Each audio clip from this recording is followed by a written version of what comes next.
gorgeous, and insatiable. I like my men cuddly, mature, and time-tested. Are you out there, daddy man? Come to me. Ravish me. Don't touch that dial. Don't touch that dial. That's probably like the least well-aged part of the animated Transformers movie is when they go to the place where they speak in TV. I'd say there are a fair amount of modern radios that still have dials, one for volume, one for tuning. Right, but nobody says don't touch that dial. No. Okay. Hi, I'm Rachel. And I'm Matt. And this is The Dead Do Not Podcast. a Lexx Rewatch. Just a bumbling security guard in the great wide galaxy. Till one day he was dealt a different card in the form of a key. This key controlled the most powerful weapon ever made. Now he had it by sheer accident, or maybe it was fate. What a cast of characters all on this spacecraft traveling. A woman named Xev who escaped from her programming. A disembodied robot head that got brainwashed instead. And Kai, the always glum undead assassin. In this space adventure you never know what comes next. So come join the crew for tales of sci-fi, laughter, and sex on the Dead Do Not Podcast. Watching Lexx.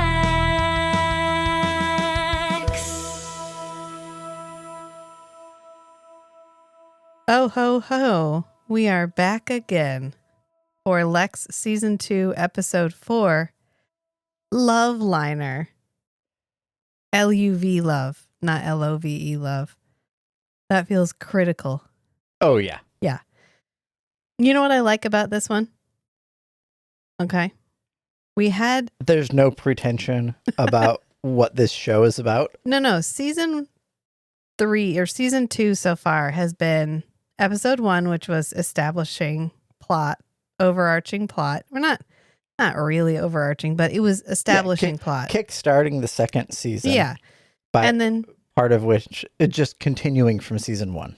and giving us the main bad guy, who I'm sure we're gonna see at the very end. Maybe? Maybe, I don't know.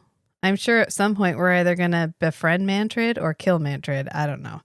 And then Episode 2 was, oh shit, Ava Haberman's not staying. We need to go ahead and kill her off. And then Episode 3 was like, well, we can't. This is Sausage Party now. We can't have that. We need the hot girl back. Let's get a new hot girl. And so we got a new hot girl. And now we're on Episode 4 and it's like, cool. We don't have anything we need to do. And it's like you finished all your to-do list and now you get to play. Mm-hmm. And this is the now I get to play episode. Yeah. With Zinnia Seberg, who is, I don't know if Ava Haberman was just not asked to be more sensual, but there is a far more casual sensuality about Zinnia. Yeah. Than there is, maybe it's the lips. It could be the lips. It could be the see-through clothes. They're not that see-through. I mean, yeah, but no, it's more like they're see-through in the beginning because she's naked on the bed, but that's we're not there yet. There's just a lot more like awareness of her own attractiveness, I think, maybe about Xenia. Whereas Ava Haberman felt more like, I know you guys think I'm pretty. I don't see it, but hey, you're paying me. Right. And that's nothing against Ava. She did fine. I think she was a very good start for Xev, but I think this is a very good continuation. I think this was a good choice. It's the evolution, the growth of that character is for her to be aware of the impact she has. And I think it works. Yeah. It works a lot. Yeah. So we start with Stan and Xev and Kai, and they're all asleep. And we're zooming around and seeing everybody asleep, which is kind of how we started the last episode, actually. Except this time, there is Sexy Time's music playing, and Xev is rolling around on the bed, obviously naked, wrapped in her gauzy sexy time fabric, moaning like she's having sex. This is a good dream. Whatever dream she's having, And it's a good Stanley dream. also thinks it's a good dream. For Well, Zev. he wakes up and he hears her and he's like, oh, are you fucking kidding me right now? Like, basically, his roommate is having a really loud sex dream. Yeah. Because she's so horny, but he is completely not an option. Right. I mean, that's gotta hurt like a little bit. Mhm. But we're playing this like meow chicka wow wow music in the background, which is just perfect because then we cut to 790 and he says, on a branch there is a fruit, plump and ripe for sucking. On her bed there is a body, hot and ripe for... And then he gets interrupted right before the word that we all knew was coming next. Yeah, it's like in like biology textbooks or like neuroscience textbooks when they talk about mammalian circuits. Yeah. There's in like brain circuits, there's what they call the 4 Fs: fight, flight, freeze, and reproduce. It's not reproduce though, because it's the Right. the 4 Fs. I get it. The last one is fuck. Okay.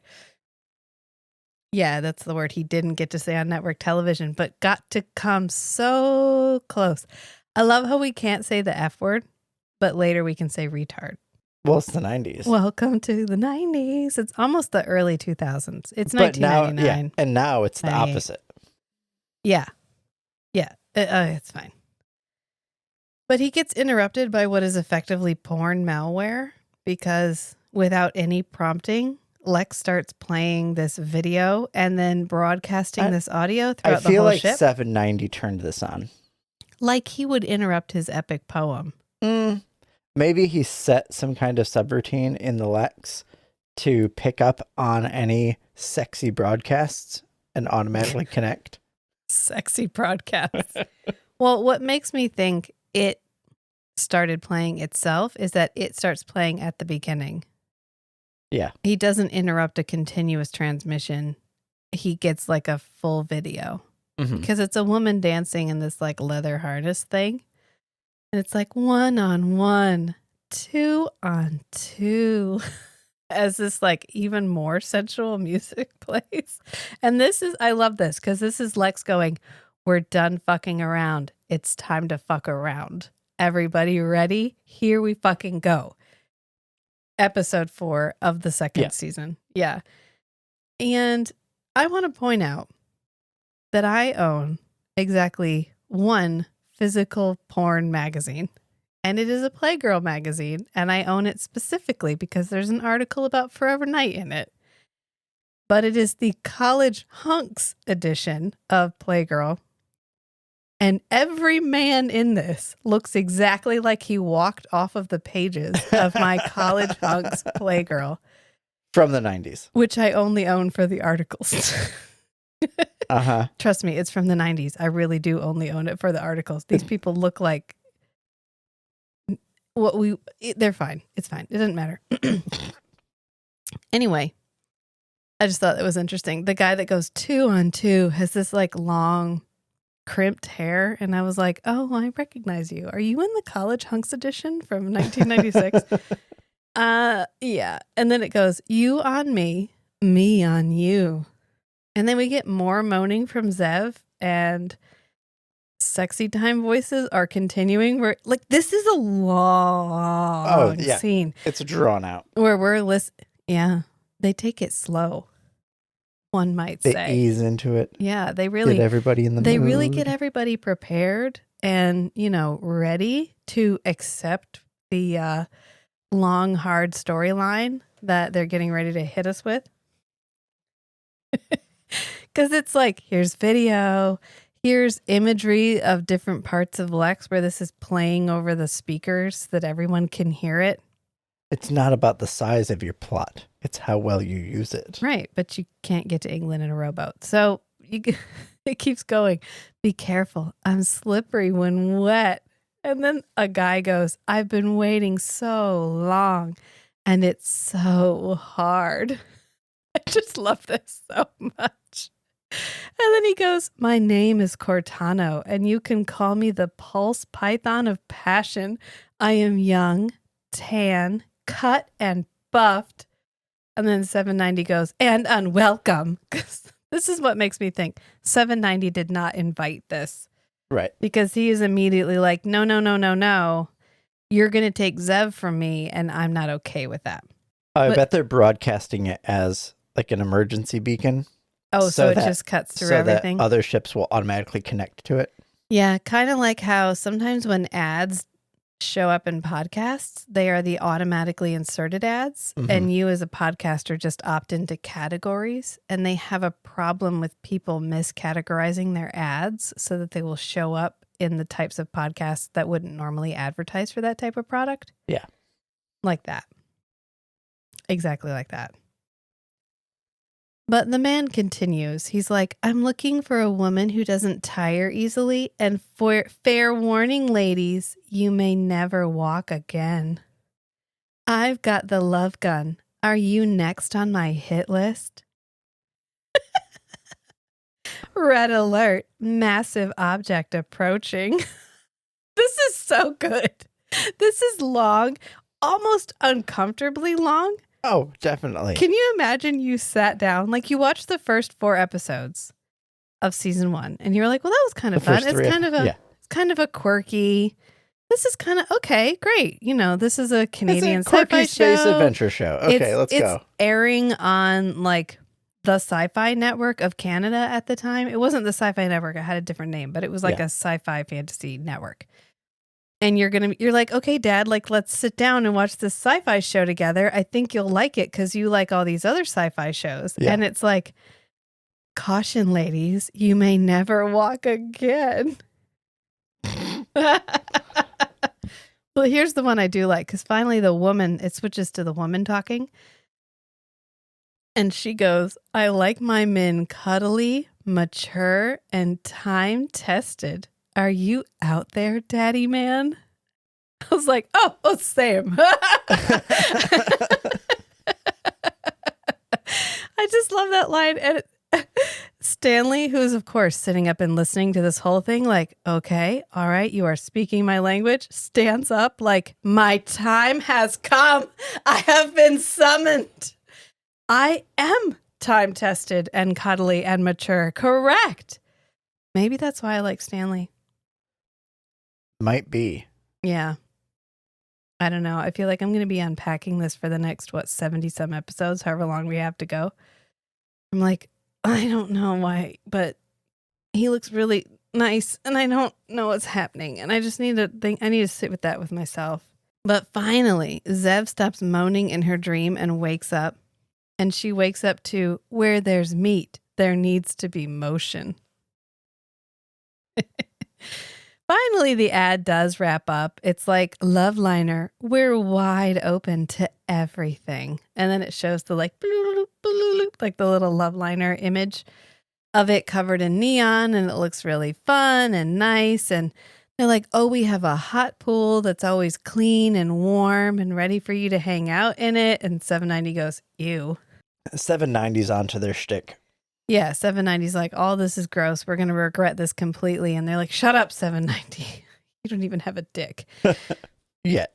So then Xev and Stan walk onto the bridge completely clothed, fully dressed, just as the ad is wrapping up.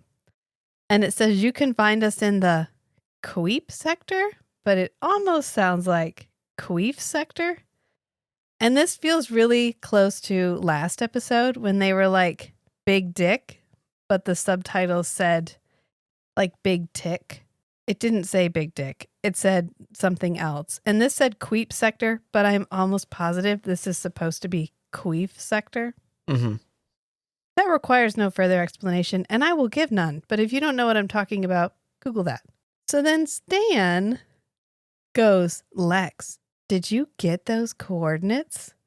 Yes, Stanley. And 790 starts to freak out. He's like, Stanley, stop looking at Xev like that. Stop it, or I'm going to kill you. And Xev goes, 790, off. And he just turns off. Like, that was an option this whole time. Right. We Who could have knew? done that at any point when he was Maybe clearly... only Xev can do that. Yeah, I mean, definitely only Xev can do that. But she could have done that at any point to keep him from slowing down what they were trying to do because it was so busy verbally assaulting Stanley that they couldn't move through plot. Mm-hmm. All right, fine. So Stan looks over at Xev and goes, so? And Xev goes, so? I want one of those. And then she points at the screen, which is like a guy dancing, and it zooms in on his bedazzled crotch. Yes. So she wants a dick. I mean, fair. Hey, they've been in space a long time. It's been quite the dry spell for Xev. She is a love slave. Her libido is, as we know, off the charts. And there's a bunch of hot dudes right there. So clearly, this is where we're heading for this episode. If you thought this was misdirection, sorry, so sorry. We're going to the Luvliner. And I want to point out that Xenia and Brian Downey's chemistry is so much better. Yes, as like platonic roommates. Yeah, they feel like friends that are comfortable with discussing each other's sexual needs. Like friends that are comfortable with each other in a maybe every once in a while Stanley shoots his shot and Xenia has to shoot him down. Right, Xev but has to shoot him down. pretty much resigned to, like, from her perspective, he is consistently resigned to not pursuing her. It's much better. It comes off so much less predatory. Yeah. And she comes off so much less like, I fucking hate you and wish you would die. And the only reason I'm not killing you is because you pilot the Lexx. Right. It feels a lot more like we're companionable friends in moments where he's aware that Xev would really like to have sex right now. He's like, I volunteer as tribute. Knowing she's probably going to say no, but still shooting a shot. Yeah. And that is so, like, again, no shade on Ava Haberman. I loved her in the first season. I am glad we made this change. And that may even have been a direction, like a directorial difference. Decision. She's a lot warmer, not just literally in color scheme, because she's orange, whereas others have was blue. But she is a lot more, how do I want to say this? She's just much warmer to everyone around her. She got the riz. She feels a lot less like, I'm a really, really innocent, adorable little porcelain baby doll that got turned into a love slave, and now I'm still vulnerable and sad and cold towards everyone because everyone's always hated me. It's more like, I mean, Stan's okay. He's fine. Are we best friends? Maybe. And an in-universe, like, canon-compatible explanation is this Xev was rebuilt from the parts of the old Xev to match 790's description. Yeah. And 790 always described her as a very, like, I don't know, sex positive. Well, 790 never saw her flaws. Right. So if you ask 790 to describe Xev, he's not going to tell you any of her flaws. So it makes sense from a story point of view also that she's slightly different character-wise. And he may have described her, because of his own perception of her, he may have described her as someone much more, I don't know, forward, more extroverted. Yeah. Than the way Ava Haberman played Xev. She feels so much more comfortable in her skin. Yeah. Than Ava Haberman did as Xev. But that was part of Ava Haberman's Xev was this body was new to her. It's kind of like the Doctor. Everybody plays the Doctor different. They're all great, but there are certain aspects that appeal to different viewers. I love David Tennant's Doctor, and I have not really cared for any Doctor since then. I'm still in mourning for David Tennant. It's been like 16 years. I should probably get over it, but that's fine. It's fine. That's a personal thing. But like, I'm sure there are people who love Ava Haberman way better and wish she'd never left, and that's fine. But I think this was a good change. I'm excited to see what she's going to do with the Xev character. Mm-hmm. I love her new outfit. We're gone as the midriff, like the super tight blue, I used to be a wedding dress. The shoulder things have changed, and she now has like cluster lizard skin, which is pretty cool. I like it a lot. But they hustle over to the Luvliner in Lexx, which doesn't take very long because when the plot doesn't call for it, it doesn't take them any time to travel between places. Right. So they get to the Luvliner and it looks pretty shitty. And Stanley's like, wow, that's not exactly as advertised. This feels extremely cyberpunk. Yes.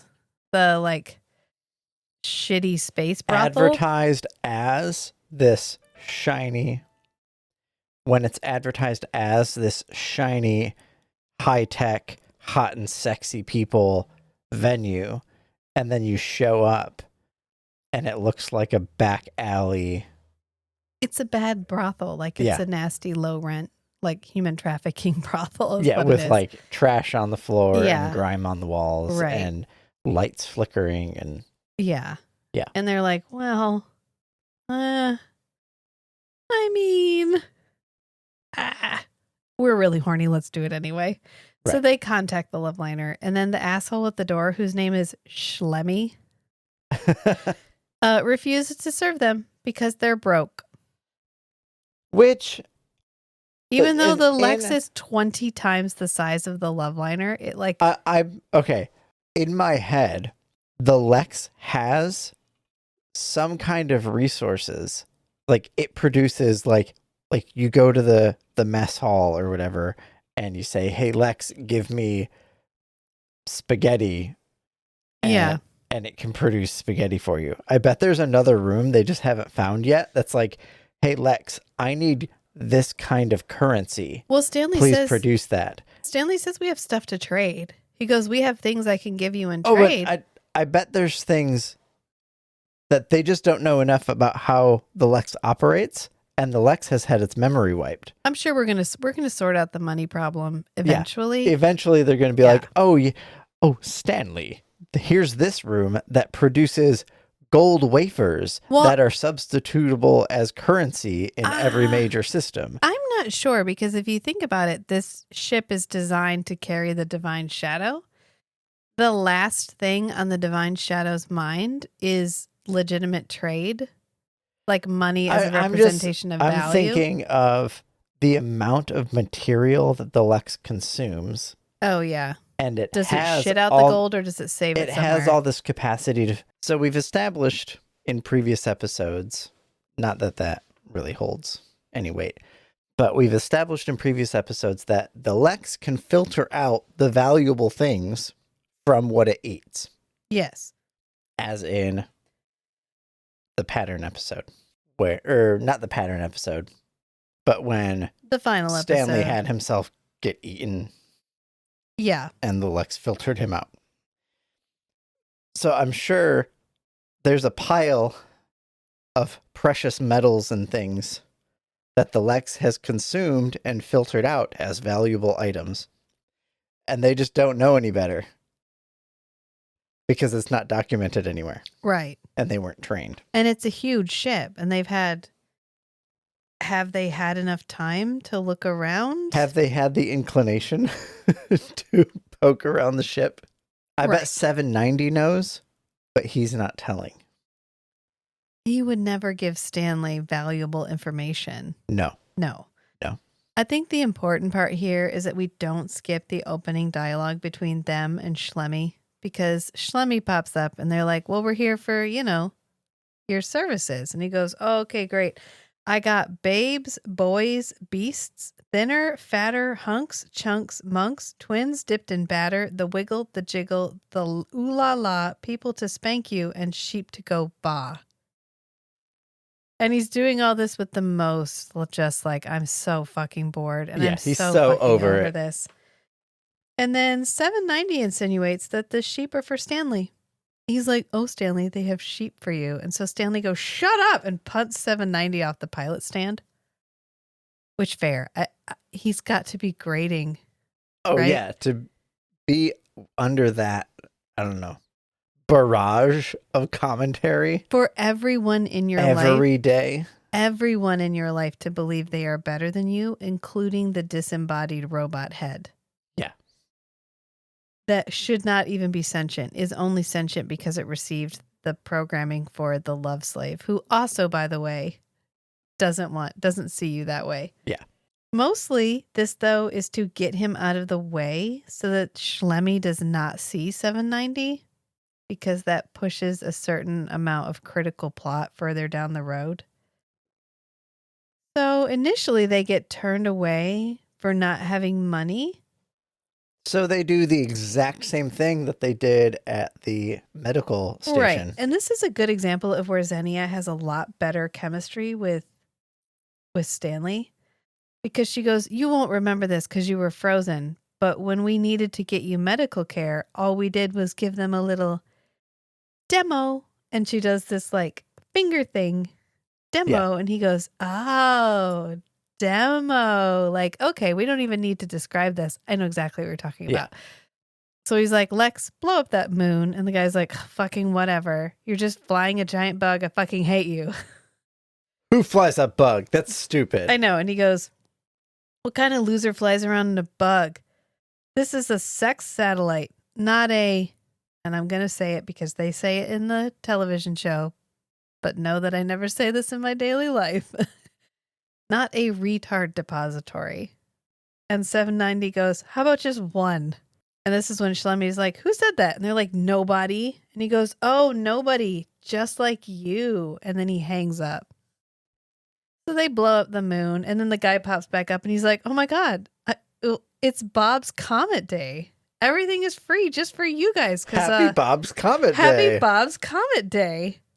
And 790's like, it worked.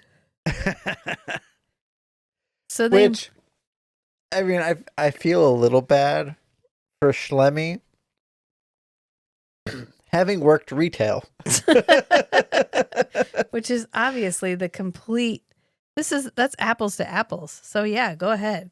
Yeah, just not being the one who actually gets paid to at the level where you are responsible for making decisions about what customers pay or when or how much.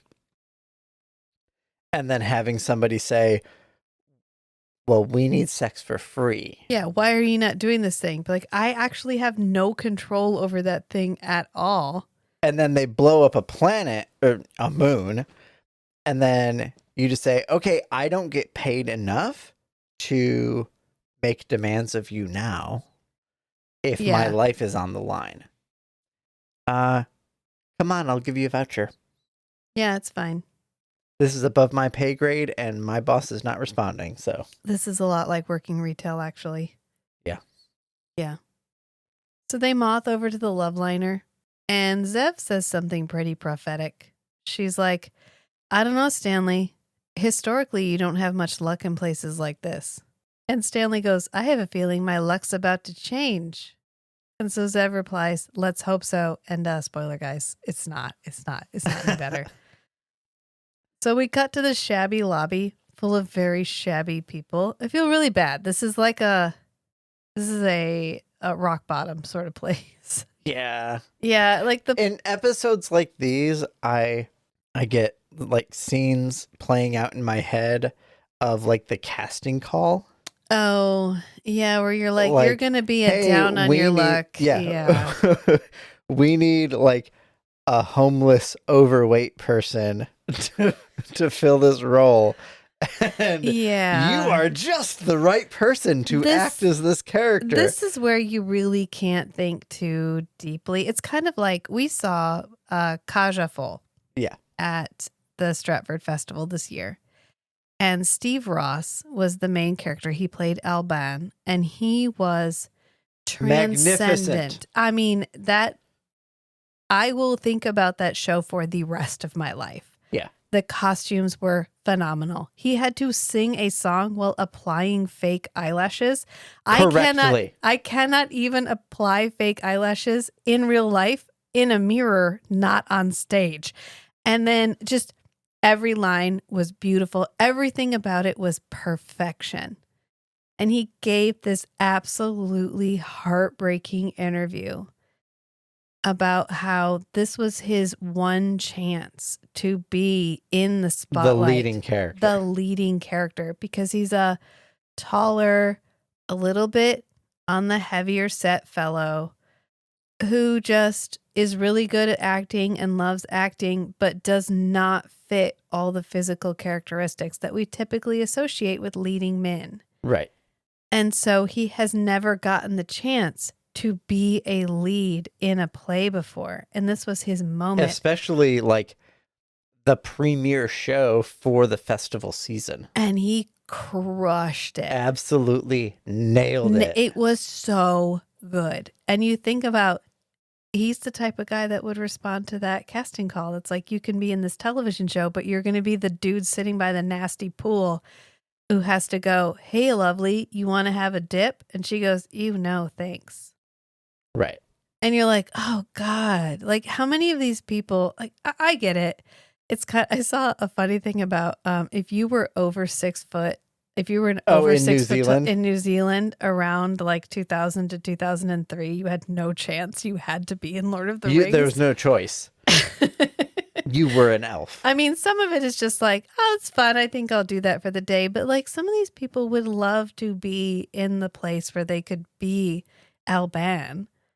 Mhm. And because they don't fit this very specific mold, they don't get to be. Right. And so that's where you have to like turn that part of your brain off and go, haha, I'm just supposed to find this funny. Like you can't. I mean, you can and you should, but this was filmed 30 years ago. Right. We're not going to change the culture of this television show. Right. So we just have to roll with it. But correct. And also you're thinking like, oh my God, like human trafficking and the problematic nature of brothels and, sex And the work in exploitation general and of exploitation. people in generational poverty. And that's where you have to turn off that 2024 like ticker tape in your brain. Like the stock market that's going underneath all of this. You have to be like, shh, shh, shh, shh. This is supposed to be a joke. It's supposed to be funny. Right. It's satire. It's satire. Put on your context lenses. This is intended as satire. Please just do your best. And I think it works okay in this one. I'm okay with doing it for this one. Were this made later or were this made in an era where we should have had an awareness of the problematic nature of this? Or if this was made as an episode of Star Trek where they are kind of in the realm of we are trying to be better. Yeah. Then, okay, there's room to criticize. Yeah. But here they are parodying. It is a comedy. This portrayal. Yeah. A comedy satire from 1998 or 99. Yeah. You just got to let this roll, especially the second half of this episode. We will get to very shortly. So they're walking in and 7090 goes, times like these, I'm glad I don't have a sense of smell. Same. I'm glad this is not smell-o-vision. Which I'm surprised they brought 790 with them. I do not know why.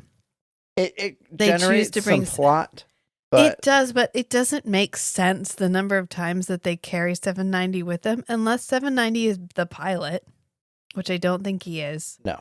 Of the Moth. Then most of the time, there's no legitimate reason to bring him, unless it's like, in case we need the robot head that knows exactly what it needs to know in the moment when it needs to know it, I'll take him with me. Kind of like a bodyguard.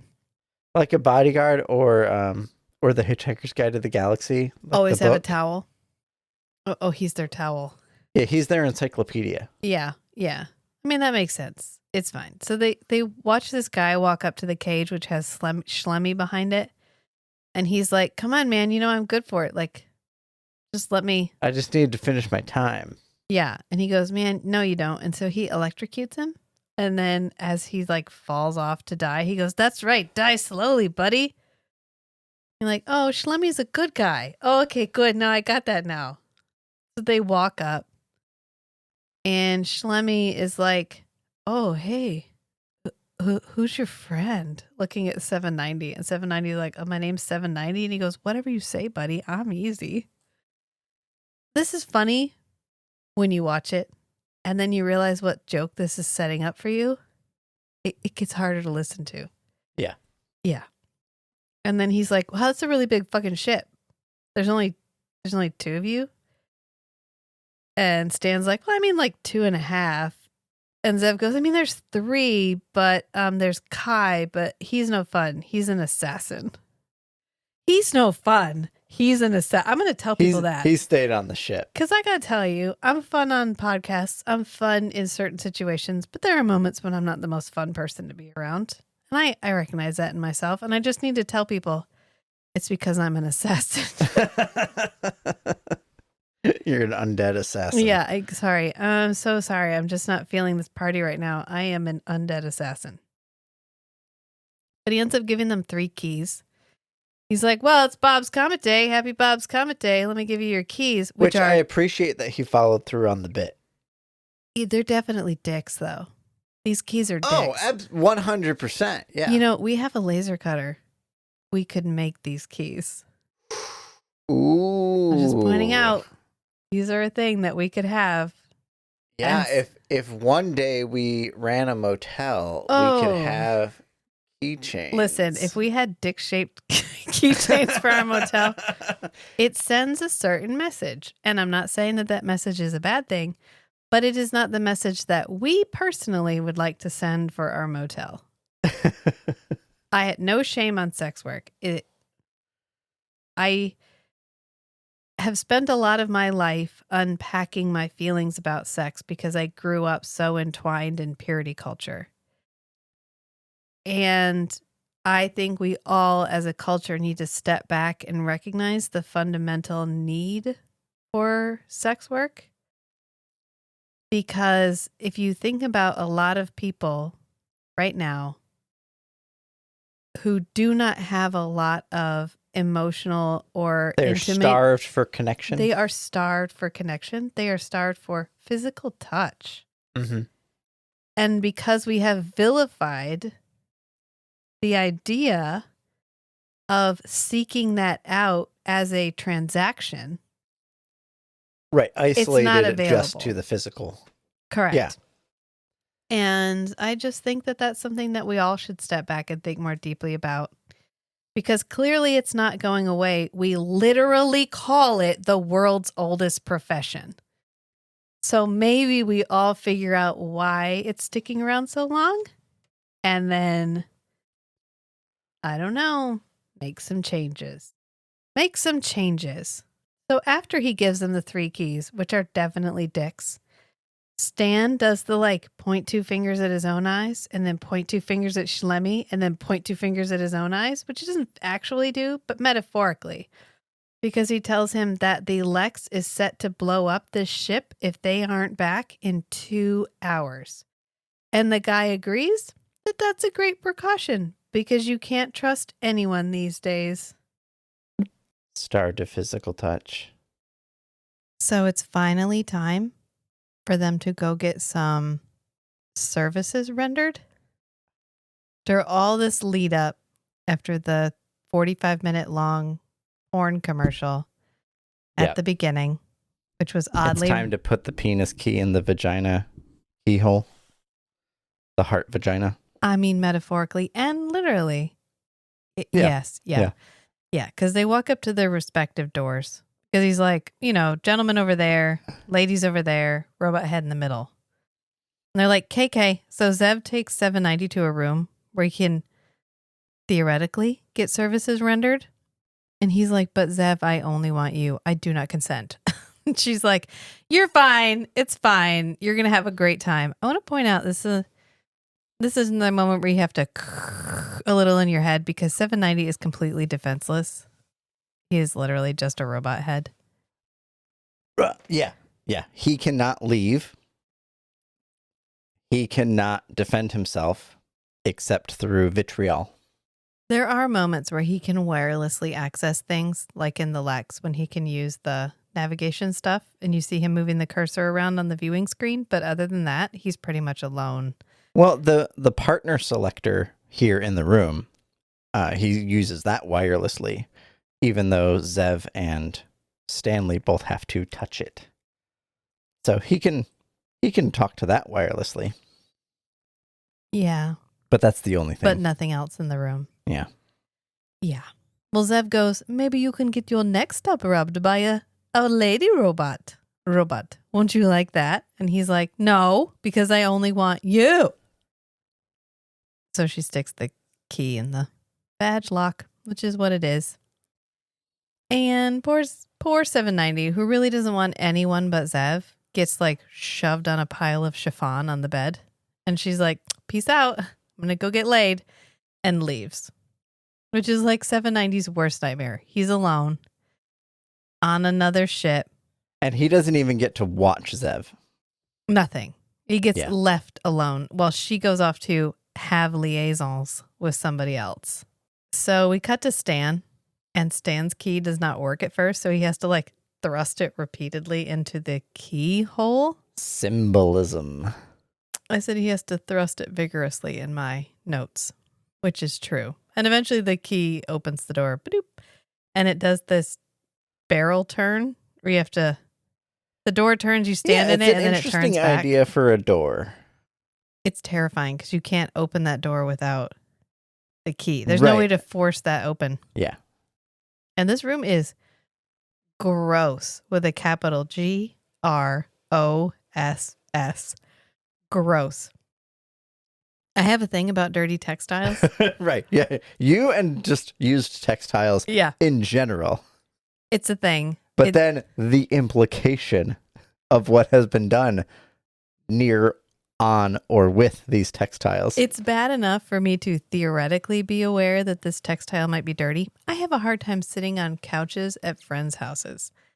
That's no judgment on them. That's a judgment on me and my inability to get over this weird perceived grossness of any textile with which I will get a store, like a thrift store chair, and bring it home. And once it's in my house, it's fine. But to sit on it at the thrift store would be unthinkable. Or I have something similar with anything you drink out of. Yeah. I'll pull it out of the cupboard and I always rinse it. I always pour a little water in, rinse it, and dump it out. Yeah. And that's probably just something somebody did while I was in a formative period of growing. I don't know. Growing up, and I just struggle with it. And the nightmare about the spider. But there's that too. Well, I struggle with dirty textiles. And so this room is a masterclass in dirty textiles. Like this mattress looks disgusting. Like there's no other word for it. It looks moldy. I don't know if it's supposed to be covered in some kind of faux fur or if this is supposed to be dirt of some kind, but it is not okay. It literally made me nauseous, the mattress. And even the mirror is cracked. The walls are all dirty. Everything is broken. He lifts the mattress on one side, and when he goes to sit down, it switches to the other side. And I love this so much because it's clearly a crew member underneath lifting it. Yeah. Because the back corner lifts up higher than all the rest. And then when it goes to lay down, it lays down like a half second later. Like they weren't quite in communication about when to lay it down, which is fine. It's cute. And then we go to Xev's room. Xev makes her way into her room, which is in much better repair. Probably easier to get male recruits, male employees. Workers. Yeah. I mean, for various reasons. But her room is clearly better decorated because there's dildos hanging on the wall. So many. God, I love a decorative dildo, okay? Like, why did that never occur to me before? Like, you know that blank wall that we have over there in the pod lab? Just imagine a chain with a bunch of ropes with dirty looking dildos hanging from the end of it. Maybe some of them could be crystal yoni wands. Oh, they could be. Yeah. See, we could really mix it. We could class this shit up. Like, it doesn't have to be silicone. We could really go out, and get some different dildos. And they are of all different lengths. There's a lot of representation happening here. Yeah. We've got some big dildos and some little dildos. I mean, it's great. There's some darker ones, lighter ones, glittery ones, pink ones. They're all hanging from the wall. And she looks over and she's like, And she actually grabs the tip of one and looks at it and then lets it fall, which touching it, let me tell you, brave move. Brave move. So she sits down and there's this thing that is clearly some kind of canister, like an air canister or something that they've made like a cage that goes on top of it, and they just go like click a button out of sight. So who knows? It's probably just a Foley artist clicking a button. And it turns on this floating projection selector thingy. And it's just a pair of lips at first. And it's like, we're going to find out your preferences so that we can send you the best possible match.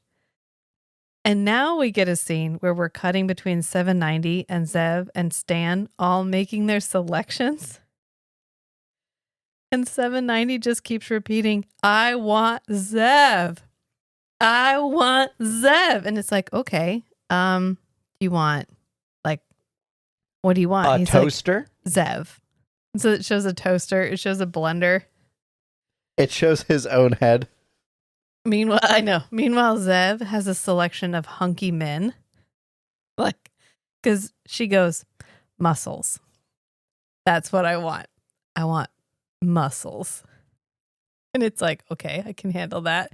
And then we go back to Stan, and Stan only has two women that it keeps switching back and forth between. And he's like, come on. Was this some kind of joke? Even Xev's shows 790's head, and then it shows Stanley, and then it goes back to like the selection of men. Yeah. As if those were an option, but it does not show Stanley Xev. No. And finally, I wonder if that's like a cost saving feature. Like, hey, we have a man in room A and a woman in room B, and there's a chance where they could select each other. Yeah. And then the hotel doesn't have to pay anybody. It just acts as a hookup service. Yeah. I mean, it cost could happen. saving measure. Yeah, cost saving measure. And maybe dating service. The odds of cleanliness are higher. Like, I don't know. Just for number. I don't know. It's a space age brothel. They may have nanobots for that. One can hope. Stanley and Xev do not appear to be worried about sexually transmitted diseases at all. So they've either been eradicated or there's a simple fix. Xev probably has built-in defenses as part of her body transformation into a love slave. That seems like an it'd be a engineering good thing. requirement. Yeah. As a love slave. Stanley's probably been inoculated in response to things. As a preemptive measure. Yeah. Yeah. I don't know. I don't think he's ever successfully made it through one of these encounters. That's a good point. Because the last time he was heading towards a pleasure liner, he got captured by Feppo and S'more. Here's an option, or here's a headcanon. His Shadow's empire would want to prevent workers from taking any amount of sick days. Yeah. And the best way to do that is make sure they don't get sick. And so that's what I'm saying. Could have been eliminated. Any official like civil servant job would have been fully inoculated. Yeah. Let's go with that. Yeah. I thought the interesting part was 790 is trying to get his thing to show him literally just Xev, because 790 doesn't want anyone but Xev. So it's trying to ask clarifying information. And it says, do you prefer the opposite sex, your own sex, hybrid, or other alternative? Which feels like a great t-shirt moment. And it says, if alternative, please specify human, animal, plant, mineral, machine, virtual. And then it cuts off because it says or, and then he cuts it off with Xev. Anyway. Meanwhile, they're given a lot of options. Meanwhile, Schlemmy is making a phone call because they showed up in a really powerful ship. Then they came over, they used a demonstration to get onto this Luvliner. They got on the Luvliner, and then they were like, yes, we are the only crew members. And so now the ship is completely defenseless and no one is waiting on the ship for us. And you could probably take us hostage and take over the ship, and it wouldn't be that hard. And Schlemmy was like, oh, okay, I hear all of what you're not saying right now. So Schlemmy, not being a complete idiot, is like, oh, I could probably take over that ship and then I'd be in a lot better position than I am now because I hate my job. I would like my job a lot better if it was blowing shit up. And so he calls his assassin / mercenary friend, who he just has on speed dial and who is, of course, within driving distance. Everything is within driving distance. It's fine. In the light universe. Yeah. And the guy is like, okay, so there's only 2 of you? Or there's only 2 people on the ship? And he's like, yeah. And the robot head. And he's like, okay, to the robot head and he's like, what? Nobody. There's nothing else. I don't want you to fucking talk about. He's like, no. Is there anybody else? And he goes, okay, like there's an assassin, maybe. But why would he stay behind? That doesn't seem real. Assassins are crazy for nookie. That's what he says. Maybe all the assassins. I guess if your job is like the clerk at a Luvliner, you're going to have a biased sample of every profession. Everyone's going to seem crazy for nookie because they've all come to you. Right. Yeah. You'd have to be crazy for it to go here. Right. And the only people he meets are the people who come here. Right. So he's only meeting the horniest it's a sample of every bias. selection of every vocation. Yeah. What do they call that? There's a bias where you only select the people. Yeah, sample bias. Yeah. So the mercenary guy goes, well, he wouldn't be crazy for Nookie if he's dead. So Schlemmy's like, dead? He's not dead. He's not real. I think it's a lie. He goes, I think they're just pulling my pud. I don't know if that's a slang I'm supposed to know. I think it's a slang you're not supposed to know. Let's go with that. They're world building, honey. Okay. And the mercenary goes, shut up, Schlemmy. I'll give you 90-10. And Schlemmy's like, oh, are we bargaining now? And he's like, okay, I want more than that. And he's like, but you're not going to get more than that. And he goes, well, I'll think about it. And he's like, okay. Yeah, you think about it. In the meantime, you already told me where it is and I know where you are. So I like, have I'm all the on my information way. now. So if you don't agree to my bargain, then I get 100 and you get 0. Yeah. So Stanley is still quick switching between the 2 people that are available. And he ends up pulling the like assistance lever out. He presses the IT support button. Yeah. And Schlemmy's like, what? And Stanley goes, I want someone attractive. And Schlemmy's like, okay, but like it hasn't been a great year for recruiting. So you get what you get and you don't pitch a fit. And Stanley's like, I'm going to get upset. And when I get upset, I like to cause trouble. And I'm going to cause trouble. Just like I did half an hour ago. And, you know, it's played for laughs, which is great. But also Stanley has taken on and defeated the Divine Shadow. He has taken on and thought he defeated Mantrid. Stanley has done a lot of real fun. He has actually a higher body count at this point than Kai does. Yeah. So when Stanley's like, you won't like me when I'm angry, that is actually Fair. I mean, that's accurate. Yeah, I mean, I wouldn't fuck with Stanley. He's a loose cannon. There's literally no telling what he might do if put in a situation where he has to make a survival decision. And we all know when Stanley makes a survival decision, Stanley's going to survive. Yeah. So he ends up showing him a third option. And he's like, this is top of the line. She's for our best clients. And Stanley's like, oh, fucking fine. Like, okay, best clients. Fine, send her in. And Xev ends up selecting Zartan after he goes, love is a fire, and I'm the fireman. Which rhymes with Zartan, so it works. Yep. And so Zev's selection. And Xev has a thing for firemen, apparently. And muscles. Because Zartan walks in, or Vartan, actually. And he goes, I'm Vartan. And she goes, are you ever? And then this sultry love music starts to play as their eyes meet and they get their first like glimpses of each other.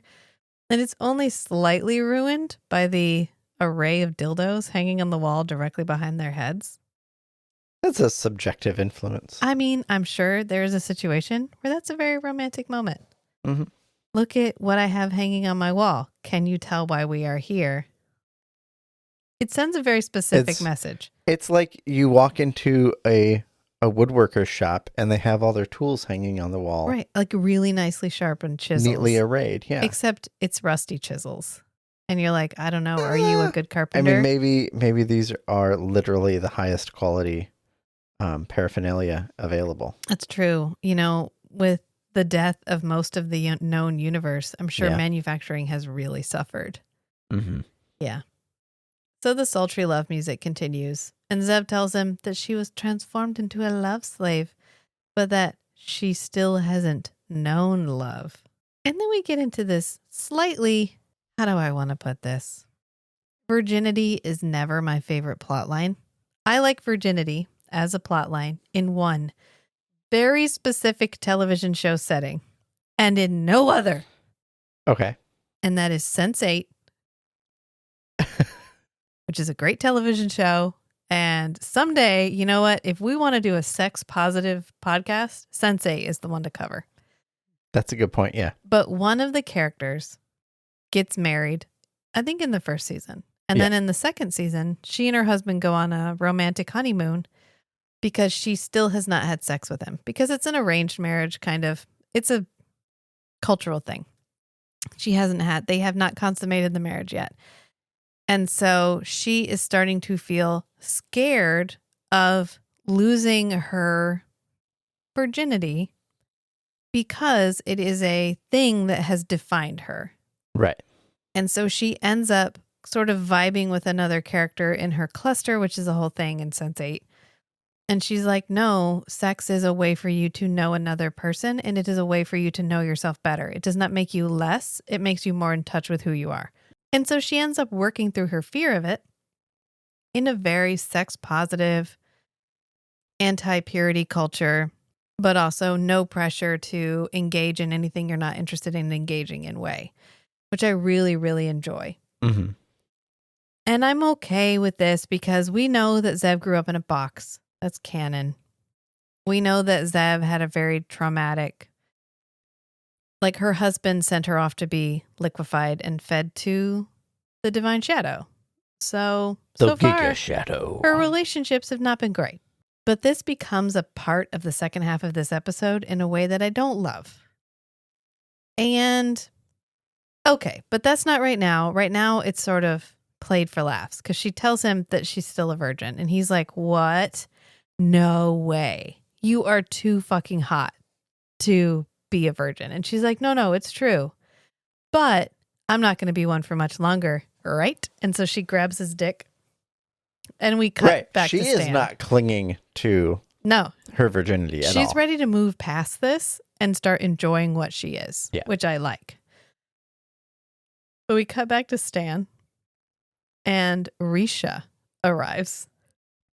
And she is fine. I don't think she's that unattractive, but she's not what Stanley is looking for. And so he's like, oh, I was really hoping for somebody attractive, but like nothing personal. He's really not trying to insult this woman. He's just trying to tell her, like, you're not my taste. Right. And as the customer here who was requested, what are your tastes? Like, what do you want in a partner? And he gave the description, and then they weren't able to produce a person matching that. This whole interaction, it's kind of sweet. Actually made me feel like I like Stan already, and this made me feel even better about Stan because he's like, I'm really sorry. This isn't about you. Like, you're fine. This is about what I was hoping to get when I was here, and you're like, I have one moment here. Like, I have 2 hours to spend here, and I wanted like the peak experience. And you're just not fitting the mold of what I want for peak experience. Fantasy. Yeah. And she goes, oh, I get it. You're hoping for someone a little more. And then she does like a boob gesture, like, because she's fairly flat chested and gestures at her chest. She goes, I see. I will go. And then Stanley goes, I mean, I'm sure you're nice and all, but I didn't order nice. does that make me a bad person? Am I a bad person? And she's like, no. Oh my God, no, you are the customer. You should get what you want.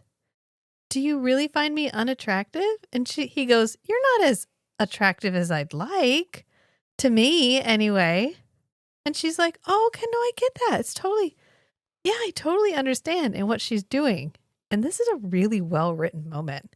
Mhm. Not only is this a well-written moment, but these two actors are doing a phenomenal job because she is very skillfully and very subtly seducing him And he doesn't even know he's being seduced. at all. And I was like, I love Their this chemistry moment. is really good. This is perfect because this impressive acting takes him from, ew, gross, I don't want an ugly woman, to like, I just want someone who sees me. And as soon as she's like, oh, I understand what you're saying, Stanley, I get it. I totally understand. I don't think you're out of the box with that kind of an opinion at all. No one ever agrees with Stanley. No one ever validates Stanley. As soon as Stanley gets validated, he's like, can you validate me a little more? Can you validate me harder? Do you think you could acknowledge my emotions and tell me that it's okay for me to have them? Can you do that harder? Which is great. This is a great fucking moment. Meanwhile, Shlemmy, I'm not sure how much I want to talk about this plot line. We can kind of just skim over We're it. just gonna, you know what? He goes into the room with 790. And the whole point of this is to illustrate that Shlemmy is a bad guy. And the way that we're going to talk about this is the fact that he takes off his shirt and he has like a mesh top with a tulle bottom with like circuits glued to it. And then he has this weird glowy face mask thing. This feels like the future electronic version of a furry. This is his tech sona. Yeah, that he wants to be like robot love because he says that his tastes have evolved. And he has a little strobe light on his dick. And he is intending to force 790 into an encounter to which 790 very much does not consent. And he does. And it's supposed to be funny. And that's okay. But I don't want to really talk about it. Because I like 790 and I feel for 790 because 790 is completely defenseless. And they left him defenseless in this situation. Right. And this is what happened. And this is really a failure on his friend's part. And I mean, of course, Shlemmy is also, he's the villain in this scenario. But also, if you go out to the bar with some friends, keep track of your friends. Yep. You know, just not always because it's, anyway, that's part of being a good friend. And they're not a great friend to 790 in this moment. And yeah, I'm just going to leave it there. So we go back to Vartan or Zartan. I wrote both in my notes, so we're just going to go with it. And he's getting really carried away with the romance because he's like, oh my God, you're a virgin. I think I love you. He is really hung up on the whole virginity thing. Yeah. Which is another, Lexx is very good at folding in these commentaries about the male gaze. Yeah. Oh my God, I love you. And she's like, we met 10 minutes ago. And he's like, that's okay. It's true love. And she's like, okay, but if you love me, you'll get naked. Take off your pants. And he's like, it's not that easy. And then I go back to 790 where stuff is happening. And kind of there's the one thing I do want to talk about this whole interaction with 790 and Shlemmy is that he ends up talking about like, oh, I've been around the block. I've been with the fish women of whatever. He references a bunch of non-human races. Yeah. So it's interesting. Or at least variant human races. For Lexx to acknowledge the possibility of their existence and yet completely never interact with them. Yeah. Anyway.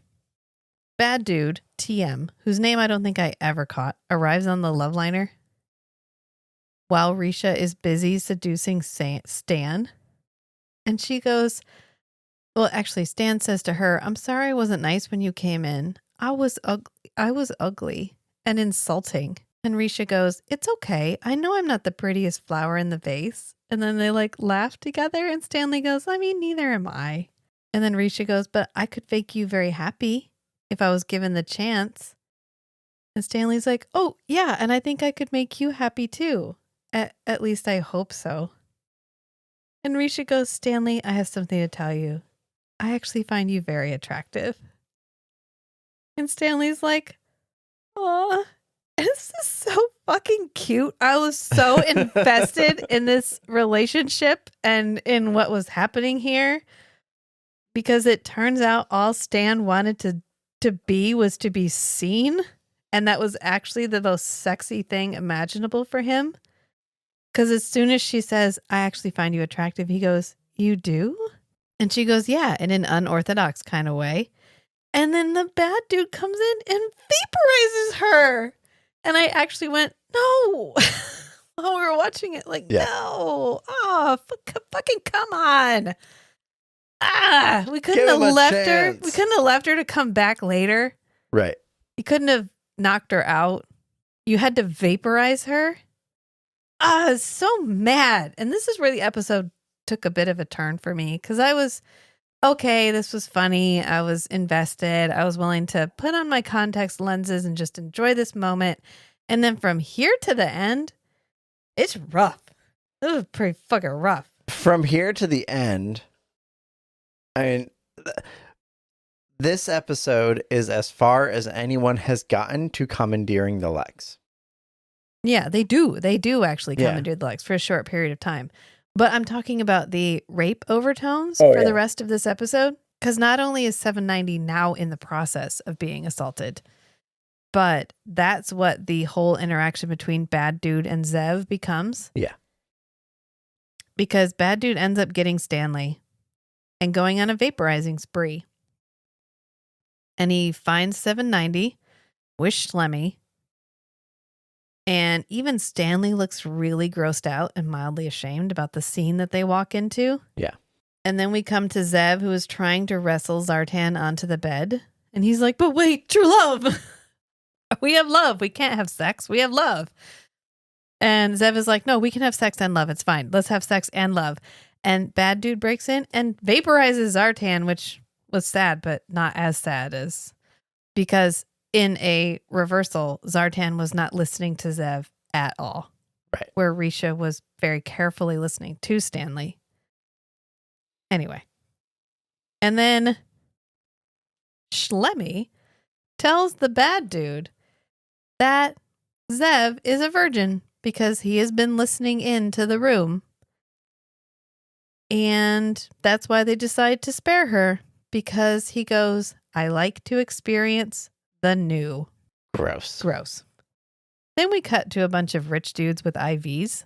I don't know why they have IVs.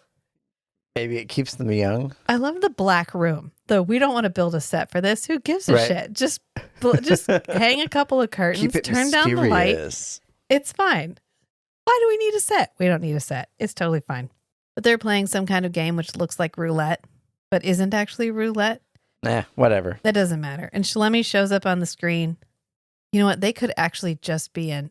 No, it's fine. I was going to say they could just be in like the set for the Lexx where they have the screen set up. Mm-hmm. Because that's the exact same orientation of table to screen. Yeah. As it would be from the captain's stand to the screen. And Schlemmy tells him that he is the former manager of their skanky, semen-blasted piss pit. Piss pit. How you do that without a pee pop, I don't know. Piss pit, known as the Luvliner. And they're like, "You're dead, Schlemmy." Yeah, okay. And he goes, "Ha! You'll have to have your lips pressed against my butt for a change. Let's party." And then he pauses and he goes, "Let's party." And then Schlemmy turns around and we see Xev and Stanley and they're tied to the captain's stand thing. Right. And Schlemmy pulls out his tiny little sparky thing and he's like, I'll turn up the volume. I'll turn up the amperage and I'll melt her brain. You better do this." And it's like, she's your hostage. You're not Right, going to kill her. She's your only leverage over Stan. Right. So Stanley ends up destroying the Luvliner. And as soon as Schlemmy turns to insult the dudes, Xev and Stanley start to try to untie themselves, which I loved. Like that was the one part of the end of this episode. I was like, okay, I can see Stanley doing that, but Xev is immediately like, okay, let's get this off. So yet another improvement on the previous Xev, in my opinion, where she's far more practical. Yeah. And as soon as he turns back, they stop. Like, what? Nothing? No, I didn't have my mouth on my rubber tie strip thingies. And then bad dude shows up, dragging Kai's whole cryo chamber, which I had no idea was portable. Who knew? Right? Who knew? Which means that if that was just the spot that he liked, they could have taken that one out of that spot and put one of the ones that worked in the new spot, in the spot where he likes to be. It's fine. And Schlemmy's like, well, who is that? And bad guy goes, it's a dead frozen assassin. And Schlemmy goes, hey, whatever keeps you dancing. Gross.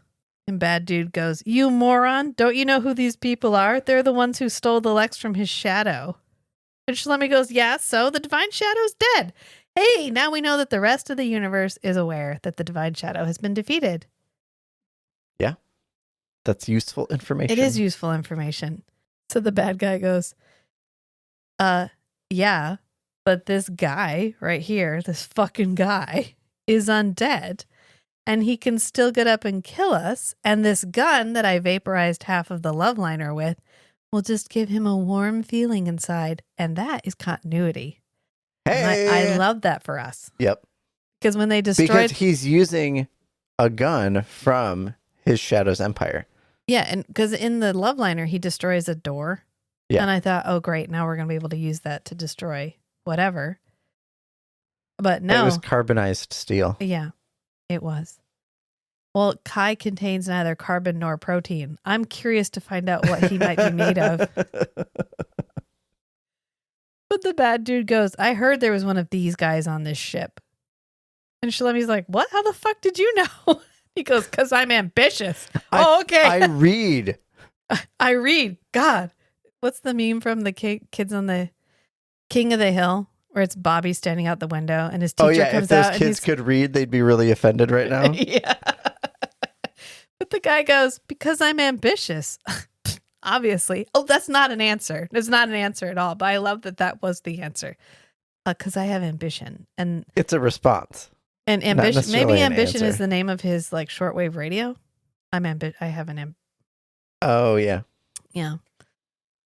Or his ship. That was a good one. You should laugh. Thank you. So they zap the chamber. He like takes his little cattle prod, I don't know, and like electrocutes the chamber. And Stanley's like, fucking stop. Stop hurting my friend, even though he's just kind of hurting the chamber. But he can't really do anything because he's tied up. So the bad guy's like, I choose to break your finger. And so he like grabs his thumb and just pulls his thumb back. And we hear like his thumb is broken, but it's just him pulling his thumb back. It's fine. And then when he lets go, he stands there with his thumb up for like a second. Like, are we good? Is it still in the shot? And then he closes his thumb up. So Schlemmy ends up. They generally acted out well. Yeah, no, they do fine. It's fine. It was just this moment of like, I'm going to break your finger, but it's totally not break. He has had his whole, in the first season, we cut his whole fucking hand off. We had no problem doing that. But in this one, they're like, maybe we need to tone down the gore. Maybe they got an earlier time slot and they had to, and they were like, look, we can't really push the ratings, guys. If we're going to have actual dick-shaped keys, we can't also have gore. We can't do both. It's like there's a checklist. You can have 3 of the 20 items. Yeah, like you can have 1 F word and a PG-13. Yep. Yeah. So then Schlemmy ends up flying Kai's capsule. It takes a moth, somehow gets Kai's capsule and takes it to the nearest sun and sends him flying into the sun. Plot device. Throws the capsule at the sun and then flies back to the Lexx. Which we get this cool, clear capsule spinning towards the sun with the outline of Kai in it. I love how much work Michael McManus had to do on this show. Am I lying in the box again? In a box. Do you think eventually they just made a silicone double of him and they're like, another one? You don't have to come in today. We'll just use your double. It's like, great. Another silicone double. They just glue back the one that they cut in half in the first season. Shlemi goes, dead guy, go bye-bye. Thank you for that. And Xev goes, you will pay. And then bad guy goes, no, we will play. And strokes her cheek. Gross. Fucking gross. This is the all is lost moment. In a narrative, this is referred to as the dark night of the soul or the all is lost, where we cannot fathom how our heroes will come back from this, which I'm normally fine with, but not when it's a assault, all is lost. Was it this podcast or another one where I said I do not like it? I do not like plot lines that involve sexual assault. I think every podcast. I just don't. I think they are lazy. I think it's cheap conflict. It's cheap conflict. I think there are other ways to generate conflict without perpetuating this in our culture. And I don't like it. You could convince me if you put it in something and I was like, okay, believably, there was no other way to generate that conflict. Great. But when you throw it in just to make it like, I don't think threatening them with their itty bitty little knife and their itty bitty little electric thing is going to be enough. I think we need to make this guy a serial rapist too. I don't believe that. I don't think that was necessary. And I don't like it. And I stand by that. But I watched it and we finished it. Because from here, we get a lot of, this whole section is gross and I really don't want to cover it. Because he unties her and then he ends up like tackling her and threatening her with a knife. And she growls at him and then she's like, I'm part cluster lizard. And she tries to beat him up and she does knock him out temporarily.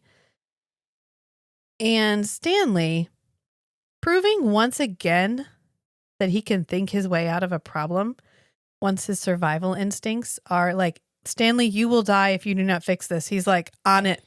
Because he's like, Lexx, take a hard left turn. And throws everybody to the side. Disable inertial dampeners. Do they have those?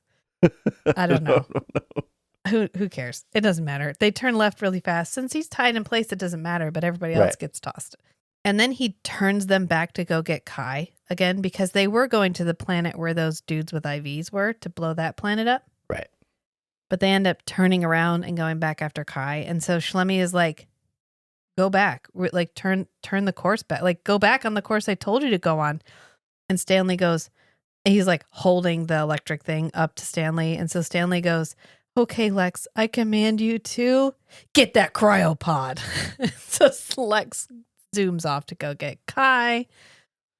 And of course, Kai is now close enough to the sun that he has defrosted. And so he just opens the door and his way over. He doesn't even have a line until the very end of this episode because he literally like repels himself towards the Lexx with his brace weapon thing because Stanley, the real hero of the episode, again, gave him the opportunity to get back on the ship. And then he catches Xev just as she falls, because at this point she's hanging over the bottomless pit that is the Lexx. Don't ask questions. Put some nets in, Stanley. Come on. Come on. You've lived here for a long time now. I don't know how long, but a long time. Like 18 days. So he ends up pulling her up and then at the same time knocking the bad guy down into the depths of the Lexx. So he lands down there somewhere with Jiggerata. And then we come back and Shlemi is on his knees and he's like, you have no idea what a horrible influence that guy was on me. Thank you, dear people, that I'm delivered from that unspeakable fiend and now I can devote myself to the charitable work I've always aspired to. Which, quick turnaround. I respect that spin. I respect that spin. You're an asshole. You get what's coming to you, but I respect that spin. They end up dropping him off on the planet with his former bosses. Yeah, I do like that part. He did that with Feppo more too. Yeah. Where he was like, I'm not going to kill you. I'm going to let circumstances kill you. Also respect that hustle. And then they're with Kai as he's getting back in his cryopod. Must be another one because the other one kept going into the sun. So we're down one, ladies and gentlemen. We are down one. One got broken, irreparably damaged. Yeah. One got ejected into a sun. So we're down to this one. So he's getting back in. And Stanley goes, Next time we go to a brothel, Kai, we're going to wake you up and bring you as a bodyguard. And he goes, I am well suited to that position, Stanley. Like, which is Kai for, that's what you fucking should have done in the first place. And Xev goes, sorry for putting you in such jeopardy, Kai. And he goes, you're only trying to meet your needs. And then whoosh, he closes the mic drop, closes the door. He's done with this conversation. The dead have no needs. And then Stanley shoots his shot with Xev.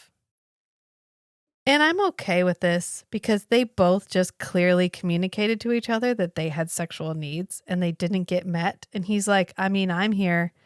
You're there. We could make this happen. And she goes, I'm looking for someone tall, handsome, and dead. And then she walks off, AKA not Stan.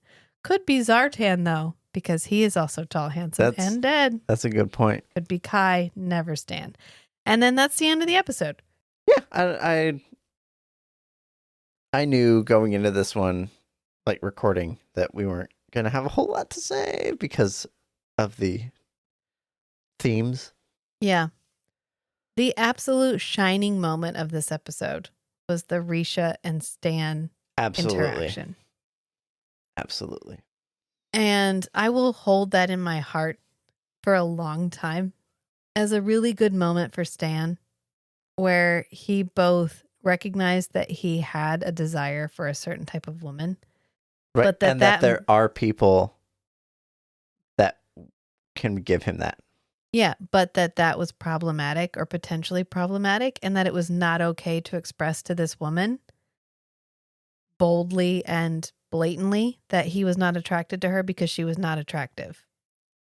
So he was trying to say, there's just a specific type of person that I want to have this type of encounter with, and you don't fit that, as politely as possible. Mm-hmm. And this was a growth moment for him because she really walked him through it all the way back around to, I mean, there's more than just physical attractiveness. Yeah. There are skills above and beyond just having boobs that I think you would appreciate. And maybe just someone listening when you talk could be the sexiest thing possible. And Stanley is like, yeah, I get what you're saying. I hear you. And then she got fucking killed. I'm still mad. I had to watch this twice because I didn't take notes the first time through because I was just watching it with you. So I had to go back and watch it again to take notes. And I was mad the second time too. I'm mad. Mad and sad. Mad. But they got through it. And we got some good sex jokes. And we got that good moment. And I think that's probably a good place to leave it. I worship his shadow. May his shadow fall upon you. Until next time, friends. Bye.